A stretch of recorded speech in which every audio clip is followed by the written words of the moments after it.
एक छोटे से शहर में आयशा नाम की एक जवान लड़की रहती थी। आयशा खूबसूरत थी, लेकिन उसकी सबसे बड़ी खूबी उसका ईमान, हया और सब्र था। उसके वालिद का इंतकाल हो चुका था। घर की जिम्मेदारी आयशा और उसकी माँ पर आ गई थी। आयशा सिलाई का काम करती थी और इसी से घर चलता था। रोज सुबह वो फजर की नमाज के बाद दुआ करती और कहती, या अल्लाह, मुझे हलाल रिस्क दे और मेरे ईमान की हिफाजत फरमा। शहर में लोग अक्सर कहते थे, इस उम्र में लड़कियों को सिर्फ दुनिया की चमक दिखती है, दीन नहीं। लेकिन आयशा ने सबको गलत साबित कर दिया।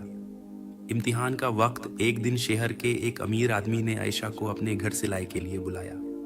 काम खत्म होने के बाद उस आदमी ने गलत नियत से आयशा को ज्यादा पैसे देने की कोशिश की और कहा, यह सिर्फ सिलाई के नहीं, समझ जाओ।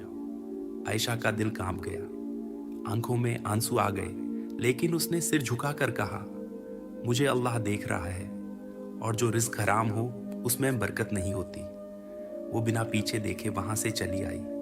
सब्र का फल घर आकर आयशा ने सजदे में गिरकर दुआ की, या अल्लाह, मैं कमजोर हूं, लेकिन तू सबसे ज्यादा ताकतवर है। कुछ दिन बाद शहर में एक बुजुर्ग खतून ने आयशा का काम देखा। उनको आयशा का इखलाक और हया बहुत पसंद आई। उन्होंने आयशा को अपने मदरसे में लड़कियों को सिलाई सिखाने का काम दे दिया। वहां से आयशा की इज्जत और कमाई दोनों बढ़ने लगी।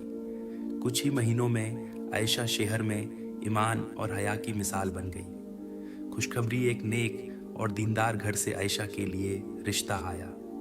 लड़का नमाजी था, हलाल कमाई करता था और आयशा के सब्र की कहानी सुन चुका था। निकाह के दिन आयशा की माँ ने कहा, बेटियों, सब्र कभी ज़ाया नहीं जाता, अल्लाह हर चीज़ देख रहा होता है।